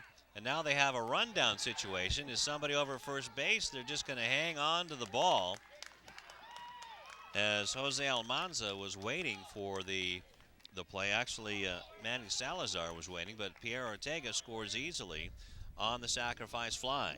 And there the ball hit deep into left field. Rico Garrett in left field is going to overthrow his cutoff man. If he would have hit the cutoff man, they would have had a chance to get Ortega out at the plate. And there you see it goes over Jose Lamas. If he able to field it, he can make the transition and get Ortega out at the plate easily. There the ball bounced 5-6 times to Michael Jenks. Ortega walks in, essentially. Maybe Coach Barber knows something we don't know. Maybe he knew Garrett was going to overthrow the third baseman and able to get Ortega in. But it worked out for Lawndale. For Leuzinger, now we have a 2-2 game. That's right, tie ball game, and that pitch was 60 feet. Bounces in front of Jenks. Good block, as now Sal Zambrano has a chance to put the hurt on again, and everyone else stays where they are. So runners at second and first with 1 out. This one's underneath the armpits, and it's now 2-0 to Zambrano. Can't tell if anybody's throwing for the Cardinals. I don't see anybody down the left field line. And there you see John Espinoza. He didn't read the throw that Rico Garrett made by overthrowing his cutoff man. Espinoza should have coasted into third, but he stayed at second. And as a bouncer to second base, the runner goes back, and now there's an out at second, and we have a tag play. Did they get the out? They recorded the out, a double play, a weird double play as it is, but the score is tied going into the 6th inning. And let's wait just a second and see what's going on. They're calling him safe at third. Espinoza, they're saying that the shortstop fielded the play, tagged second base. By doing that, he takes off the force at third, right, where Espinoza is now entitled to stay on second base. The third baseman, Lamas, tagged the base and never tagged Espinoza. A big break for Leuzinger here. The base umpire said that he got him out. Plate umpires calling him safe. Do we have a replay of that, Tom? Because I think the tag was made by Lamas. I think he did tag Miguri coming down to the Lamas theater. tagged the third base. He tagged the third base. He didn't tag the runner coming down. Let's see now. Here's the ground ball by Zambrano to Almanza. Taylor-made 4-6-3. But the runner, Miguri, comes back to second base as the runner there is out. Now let's follow the throw down to Lamas. He didn't tag the runner. Lamas he tagged the base, third, but he didn't tag the runner coming down, Miguri. He needed to tag the runner in order to get That's right. the out, because by the shortstop Mendez touching second base, and the force out was taken off at third, and there you had to tag him. Okay, so McGurry What was there, Memphis should have but done, Lamas should have tagged the runner. He tried to, but he just couldn't there was a lot of stretch things far that enough. Lawndale should have done there. They should have tagged McGurry at third, the runner, but why even throw to third? You had the 4-6-3 double play. Go the easy way. Get that out there. There you know how to make a tough play. But and Coach Barba's going to lose his argument. Lawndale's going to go back into the game, and the big break for them. It's only tied 2-2.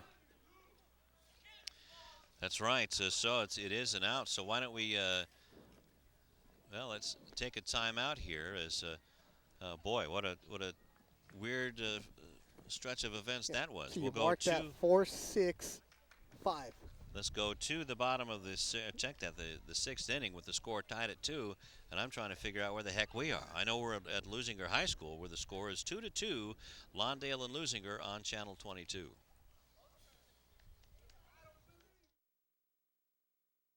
So the Cardinals catch a break on that one as we go to the sixth inning. Hector Alba, Justin Collins, and then the top of the order, Jose Almanza, as the score is 2-2. Alfonso Tapia pitching to Hector Alba.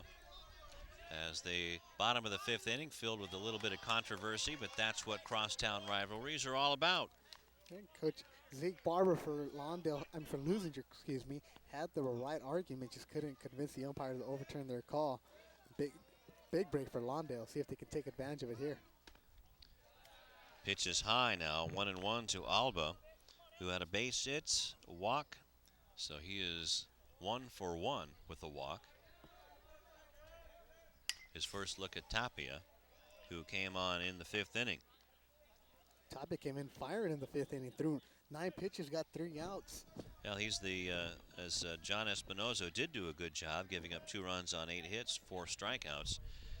Never got the Cardinals to go 1-2-3 as the Cardinals went down 1-2-3 in that fifth inning. And that run scored by Ortega for Leuzinger to tie up the game gets Espinosa off the hook. He is no longer the pitcher of record of this game. This game now belongs to Tapia. So that weird play to end the bottom of the fifth inning as here comes the 1-1. That swung on and missed at the 1-2, I should say.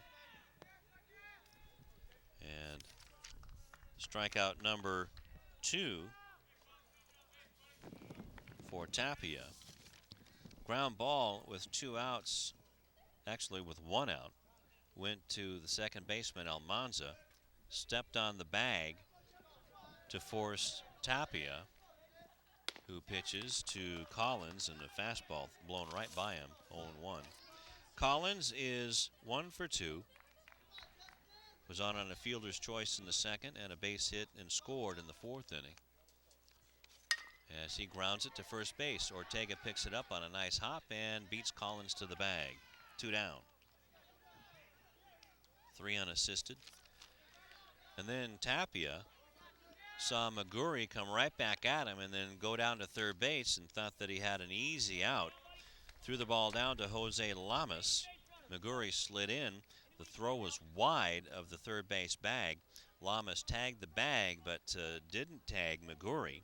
But the umpires called him out anyway to end the inning after Pierre Ortega had scored the tying run on a sacrifice fly by Joel De Leon. One more time? Somehow I Pop know quiz.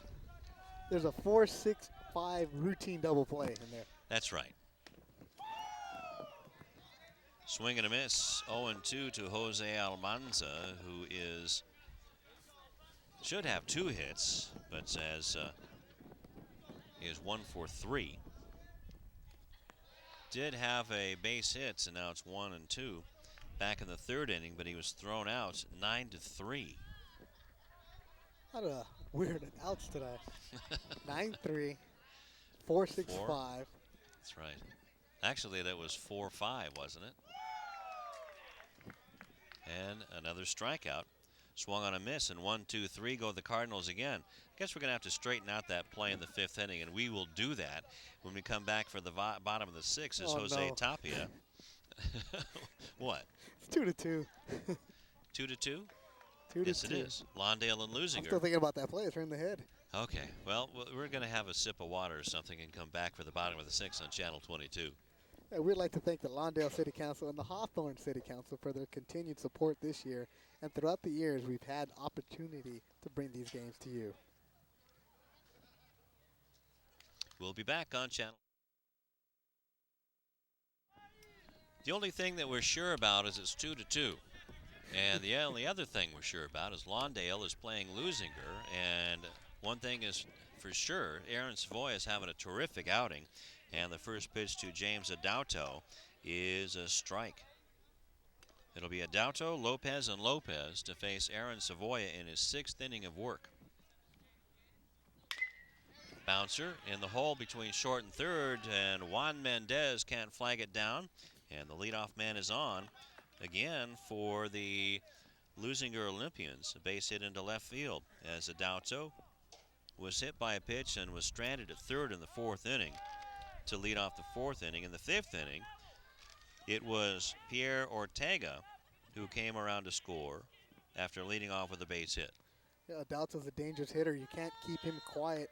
He flew out to the second baseman. He popped up to the second baseman and was hit by a pitch. And now he's on the bases.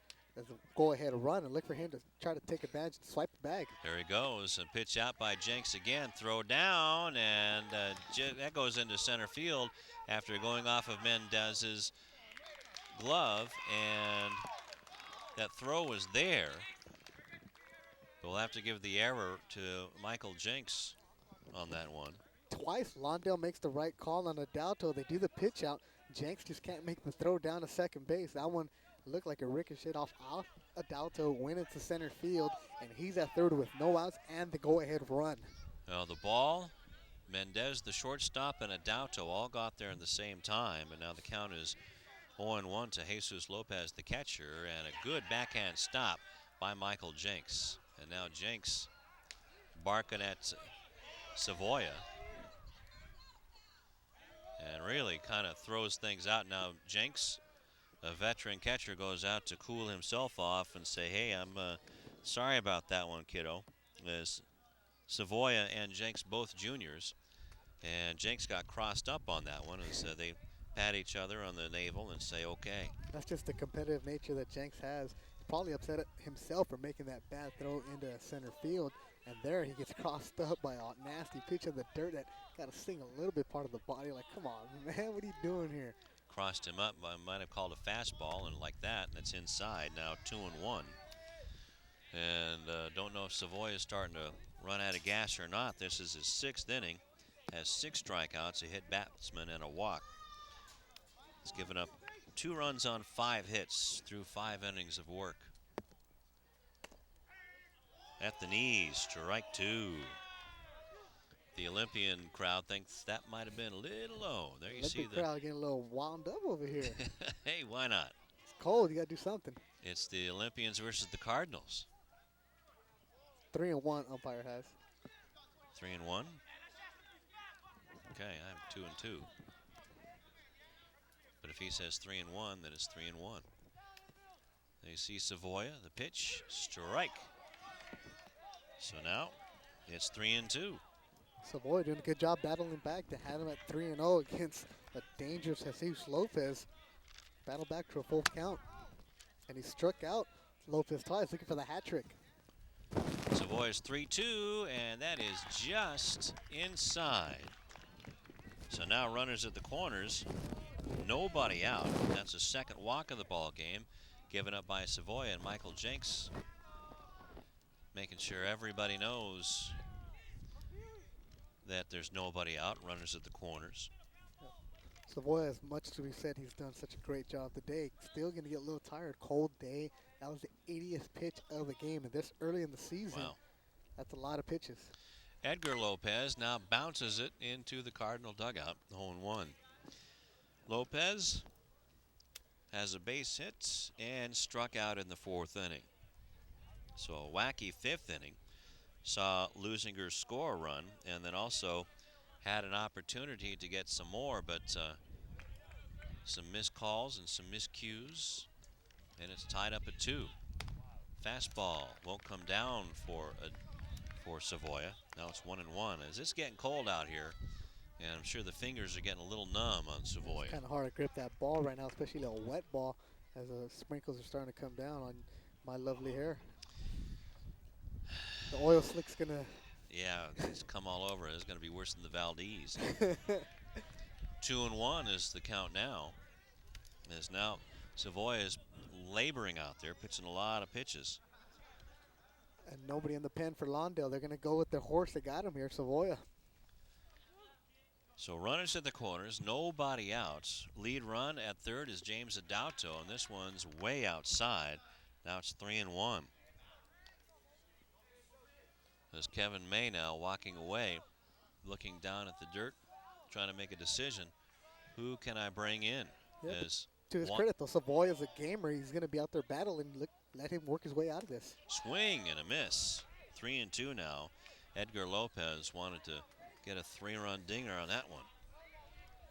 There you see Adauto talking to Zeke Barba. First-year head coach here. Been here for 7 years. That's earning your way up. That is.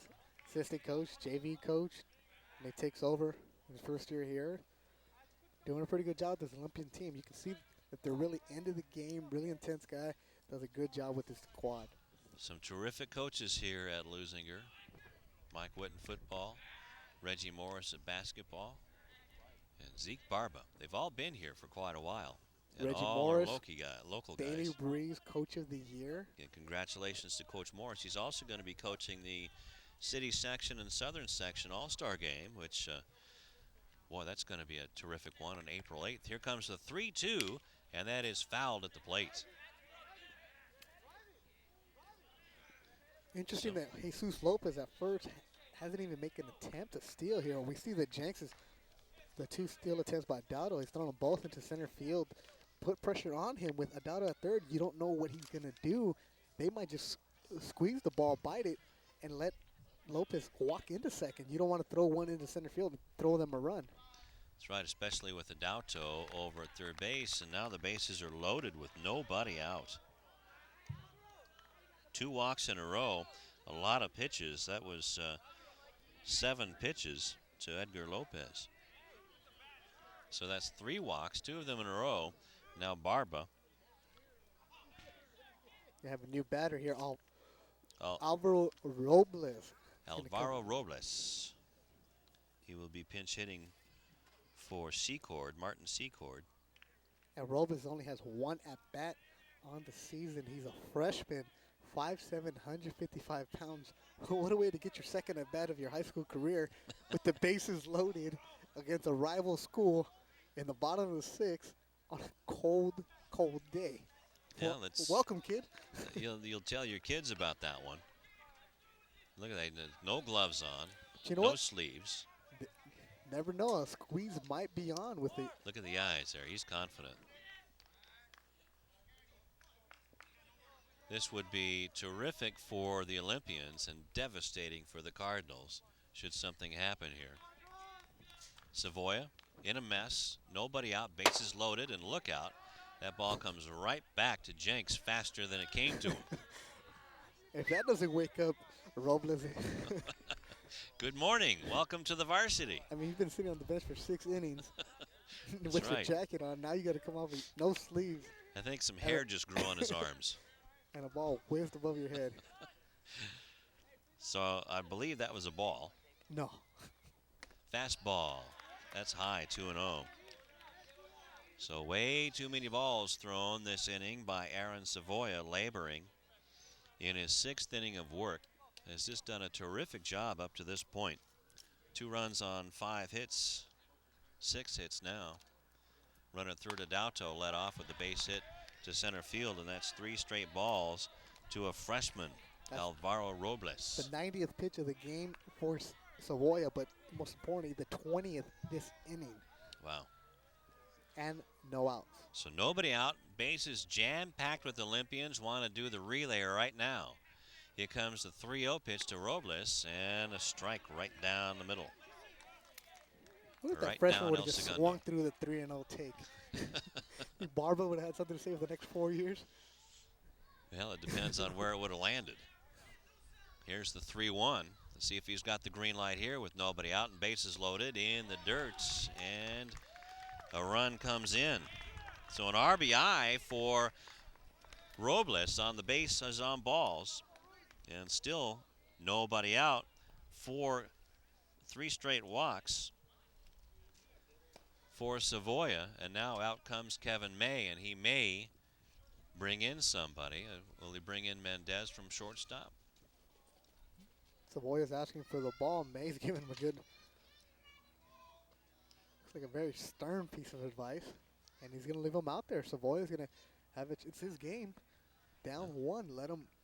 He's trying to either wiggle win his it or way, lose doing it. the Phil Jackson approach. You got yourself in this mess, get yourself out of it. Well, what about old Alvaro Robles getting an RBI in his first at bat? So I bet you by the time his senior year, that'll be a line drive up the middle. Triple off the wall. And here is big old Pierre Ortega with the chance to really do some damage. Him with his plumber's crack pants. Stepping in. Yeah, got to keep the fashion sense there. That's it. Pierre Ortega, he's taking care of you, Lou. Guy named Pierre, wide open stance. Wants to send this one halfway to Gardena and pops it up on the infield. Back on the ball goes Salazar and puts it away. No, he drops it. So Ortega gets another chance, and Savoia can't buy a break this inning. Good thing Ortega's shirt was tucked in. There was going to be a really close play at the plate. Jesus Lopez, who's at third for Leuzinger as the runner, was going to tag up on this play, and a tough first play for the first baseman, Salazar, who went back.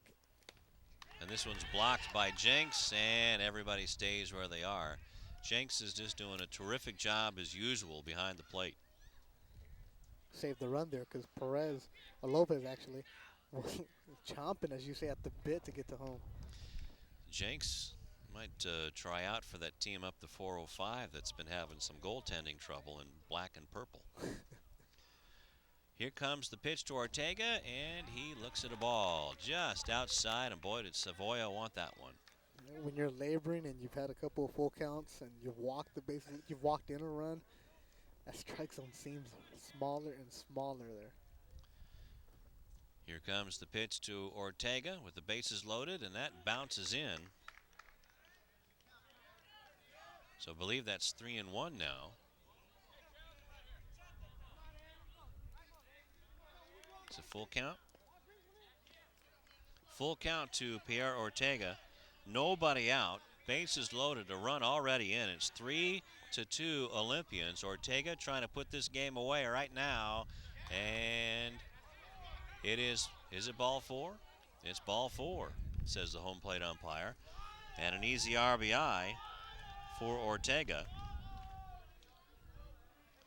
As in comes Jesus Lopez. Edgar Lopez goes down to third base. Alvaro Robles goes to second. And Ortega goes to first on the 4th straight walk by Savoia. Mike Migori comes in. The fastball is in the dirt. And now Savoia is just plain out of gas. He is out of gas, and give him a lot of credit for still battling up there and giving it all he can, but you can just tell that as he's approaching his 100th pitch of the game, 30th of this inning, that's just taking a toll on him. Migori, second at bat, looks at a strike. That's pitch number 100, but you know what? Leuzinger's doing the smart thing. They see a pitcher in trouble on the ropes. Just waiting on him. Wait. Migori walked and was tagged out at third on that wacky play to end the 5th inning. That one's outside, 2-1. So they're just going to keep the ball on the bat on their shoulders. It's 4-2 in favor of the Olympians. The go-ahead runs coming here in the 6th inning after they tied it up in the 5th inning. And that pitch is inside, 3-1. So, but you know, a big factor of this might be that Kevin May has nobody to go to. He may not. Tomorrow, actually, in 2 days, they're going to play Centennial. Then back-to-back games, and then on Saturday they take on Westlake in the Redondo tournament. So that's 3 games that they still have to go this week with a roster of only 6 pitchers. Right down the middle. So McGurry looks at strike 2. It's 3-2. So Aaron just might as well just throw it down the middle and let him hit it. Just He's got fourth full count this inning. Nothing to lose because there's nobody out. Bases are loaded. 3-2 to McGurry. And this one is low for ball 4. And an RBI for McGurry. Coming in to score is Edgar Lopez. Down to third is Robles, and to second is Ortega. And that's going to do it for Savoia, as Kevin May just can't let this kid go any longer. So a terrific outing is spoiled by the 6th inning, and Savoia comes off. Looks like Salazar, who was playing first base, is going to check in, and the pitcher, Manny Salazar, 5'8", 155-pound junior, going to come in for first, and Savoia is going to go play first. How tough is that? Throw 104 pitches and you're still going to go to play first. But you know what? He's up there swinging the bat, too. So, boy, a lot of credit in the way he pitched up until this last inning. Well, when you have a thin roster, you can't let that kid sit down, especially when he's batting in the number 9, actually the Savoia. But, you know, he doesn't want to come out of the game either. No. Yeah, he's a gamer, so have to congratulate him.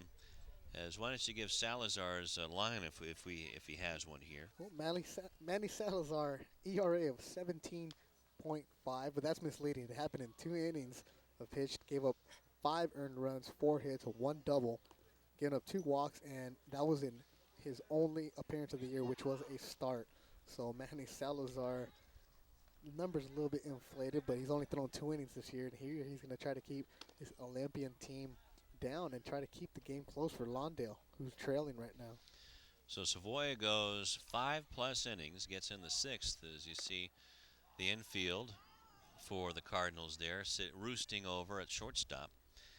So 5+ innings, 5 runs as the responsibility, as Salazar inherits 3 runners. 6 hits, 6 strikeouts, and 5 walks, which was the downfall of Savoia. Also a hit batsman in 104 pitches. As there's Aaron Savoia. Nothing to be ashamed of, as he's just the victim of a short roster. Yeah, if Lawndale had any kind of bullpen, I doubt he even would have gone into the 6th inning, but you go with your best. And right now, Savoia, and along with Juan Mendez for Lawndale, are their 2 best pitchers. And, you know, unfortunately, you're putting to play 4 games in a week, and you got to save some arms. Manny Salazar throws the ball to Alfonso Tapia, and Kevin May just looking for his pitchers to throw a strike. So nobody out. And this is the 7th batter in the inning for Leuzinger, and a pop fly over shortstop. It's taken by Almanza, and that's the first out of the inning. This game is a non-league game. It's just 2 teams going, hey, let's play each other. We're down the street. But everybody knows everybody. Exactly. Lawndale's going to start Pioneer League action later on in the week against Centennial. Leuzinger, they take on Culver City. They have the same problem this week where they have 2 more games against Culver City, but non-league games, as they go into Bay League action next week against a very, very tough West team. Well, Culver City's no walk in the park, that's for sure. The Centennials have a very, very deep and very, very big pitching staff. Yeah, but then again, the most important part is these games prepare you for your league action. That's where it matters the most, and that's what helps you get to CIF. Salazar pitches a strike to Joel De Leon. It's 1-1. Joel, 2 sacrifice flies, so 2 RBIs for Joel. Also flew out, so he is 0 for 1. Foul tips it into the glove, and it's 1-2 now. Salazar settling down and pitching some strikes, but 1 out and 3 on. Bases juiced for the Olympians. I guess you can't really say that for the Olympians. Called strike 3. The juiced Olympians. Is that an oxymoron there, Lou? Yeah, we don't want to say that. Bases jam-packed. Waiting for the relay. And that'll bring up Saul Zambrano as he looks at strike 3. Ay, ay, ay, he says. So first strikeout for Salazar. And Zambrano, the 9th man to come to bat for Leuzinger this inning. Fastball up high. So Salazar trying to get the 3rd out and sweep this mess underneath home plate and try to get the runs back, as it's 5-2 in favor of Leuzinger right now. And that one Jenks held for the home plate umpire, Tom Aranahan. Say that 3 times. No. Won't even try. This one's popped up behind third base. Lamas going out, and it's going to fall in front of Rico Garrett. 1 run scores. Here comes Ortega to score to make it 7-2 in favor of the Olympians on the RBI hit by Zambrano. Rico Garrett was in left field playing real deep with the number 3 hitter. That was just a pop-up that fell in for 2 RBIs for Zambrano. And over to third base is Michael Miguri. And Ortega, who I criticized earlier for not being pinch run for, did the smart thing. 2 outs. Ball, as soon as it was hit, he jumped all over it.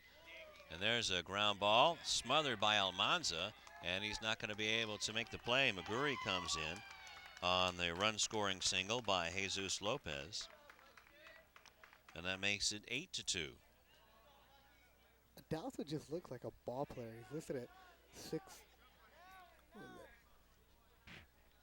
6'2", 175, and he just carries himself like he's a ball player. He's out there in center field policing traffic, going after everything hit in the air.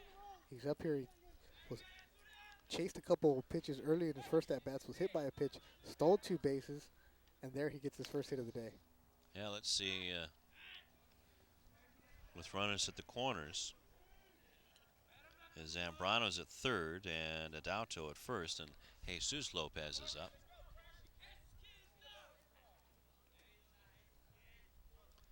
So walks by the Cardinal pitching staff really messed things up.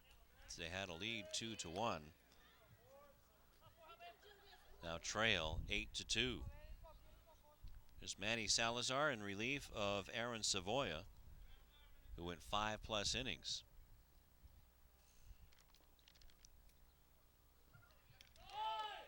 There goes Adalto, and Jenks is just going to let him take that. So Adalto takes second base. His 6th stolen base on the season. And 3rd one today. So runners at second and third with 2 down. And here comes the pitch to Jesus Lopez, and that's fouled away. Leuzinger did what they have to do against teams like Lawndale. They let him hang around a little bit too long, going into this inning tied 2-2, but they're doing what they have to do. Get the bases loaded, be real patient at the plate, and they've exploded for 8 runs when they were averaging only 3 on the season. That one was close, but no strike for Manny Salazar. So Lopez up for the 2nd time, walked and scored.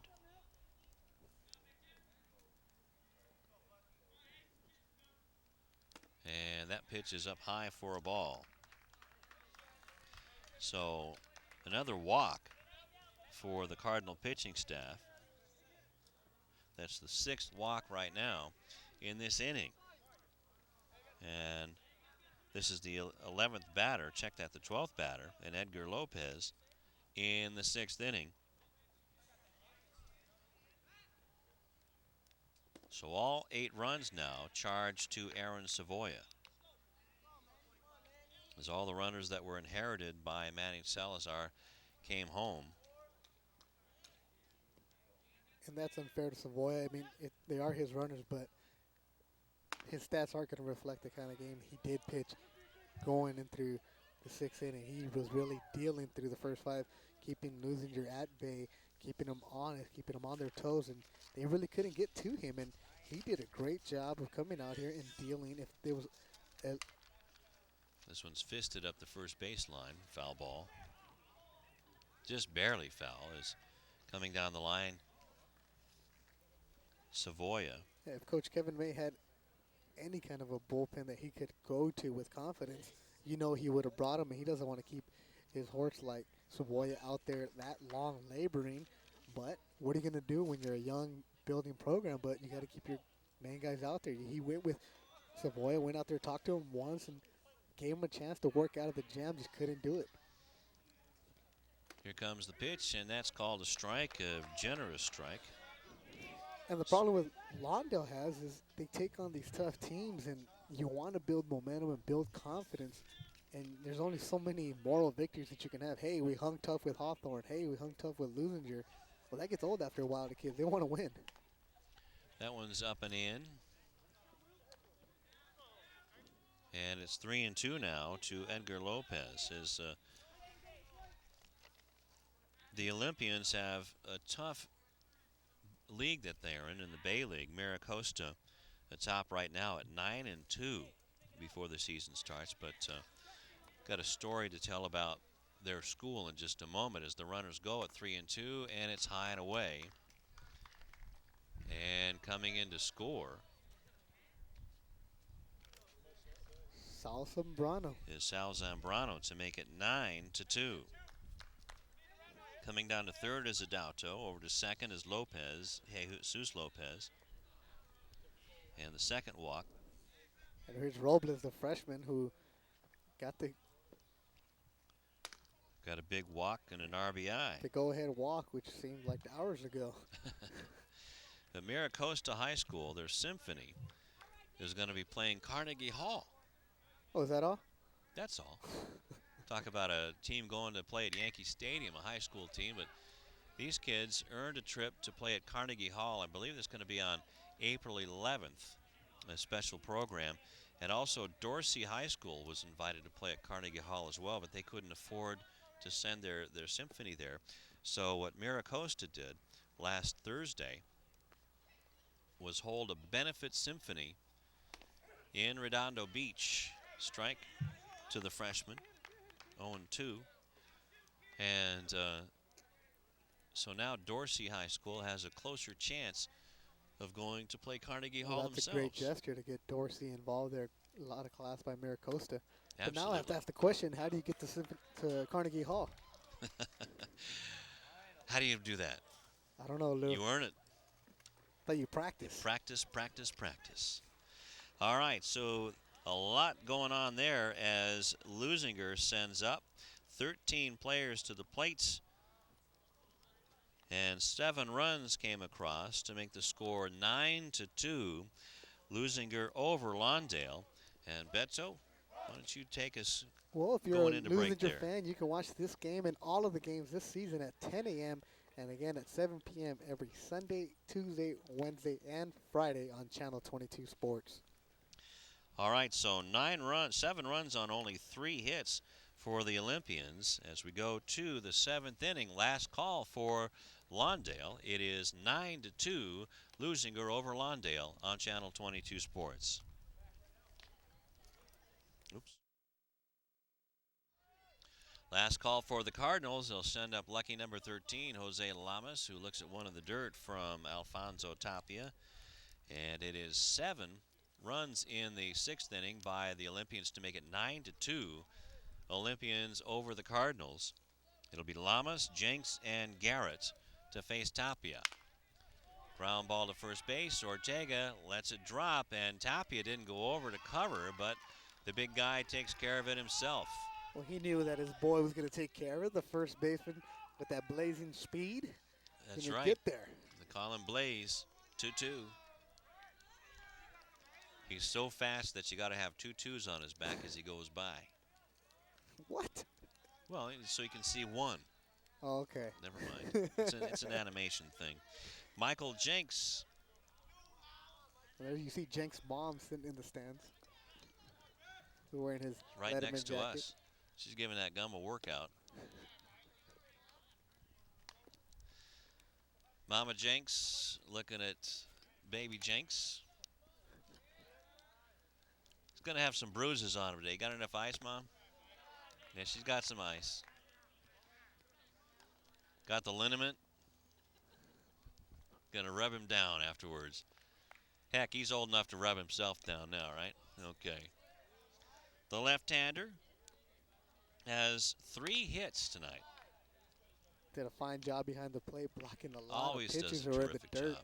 Nasty ones, too. Handled Savoya excellently, called it an excellent game. This is my second year on Channel 22 doing baseball. I don't think I've seen Michael Jenks have a bad game. As there you see Alfonso Tapia taking over for John Espinoza. Tapia stands to be the winner of this. Strike to Jenks. Tapia's a thrower. He just gets on the mound, give him the ball, throws it. Looks strikes. like a pitcher. As this one goes the other way, fly ball into left field, and it's caught by McGurry. First out, second out of the inning.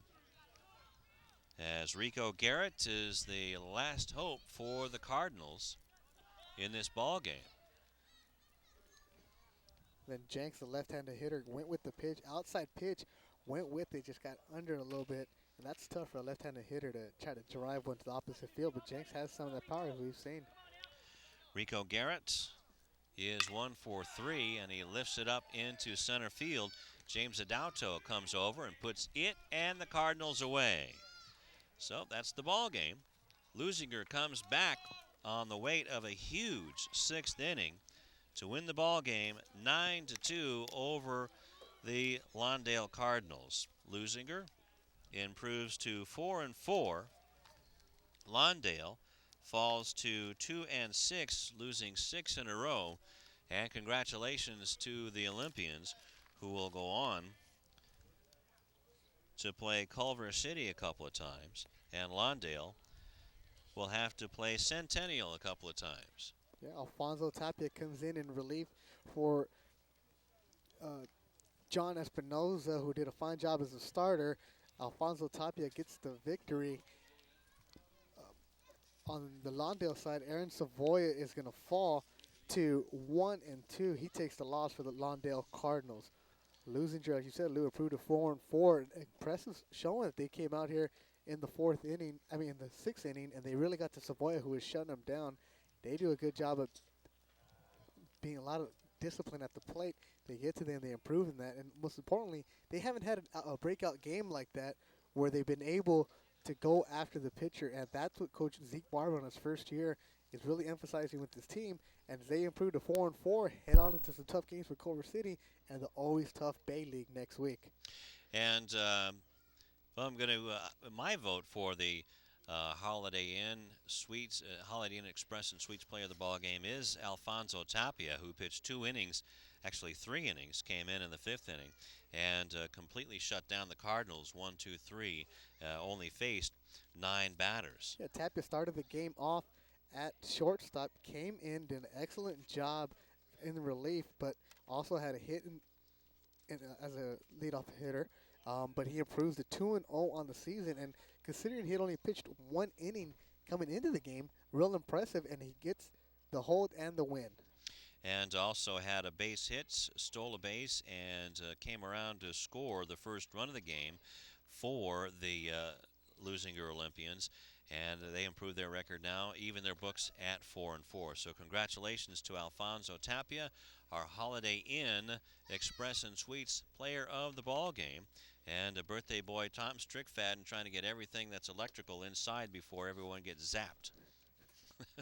Well, Betzo, I want to thank you and the terrific Channel 22 crew, as hopefully we will be back on Thursday at Hawthorne when Santa Monica High School comes down to visit.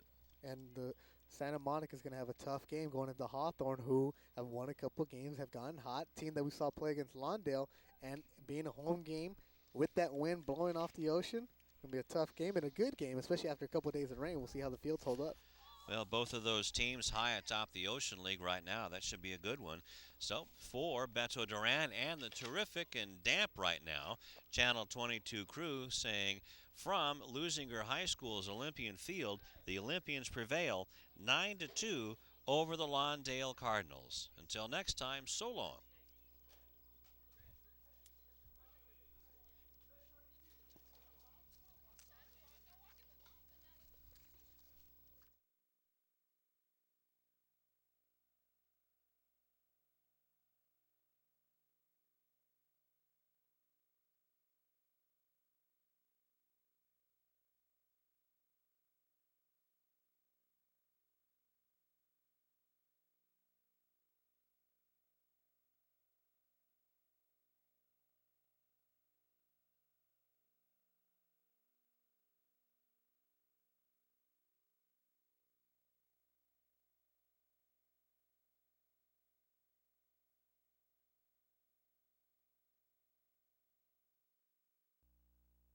The preceding presentation of this Channel 22 Sports Game of the Week was brought to you in part by a generous donation from the Holiday Inn Express Hotel and Suites, South Bay.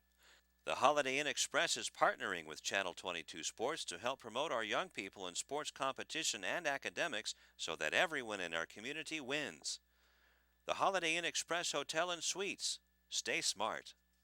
The preceding presentation of this Channel 22 Sports Game of the Week was brought to you in part by a generous donation from the South Bay Workforce Investment Board. The South Bay Workforce Investment Board is working together with Channel 22 Sports to promote an environment where everyone can maximize their career potential and so that all employers have the human resources they need to grow and prosper. The South Bay Workforce Investment Board. When you need us, we are there for you.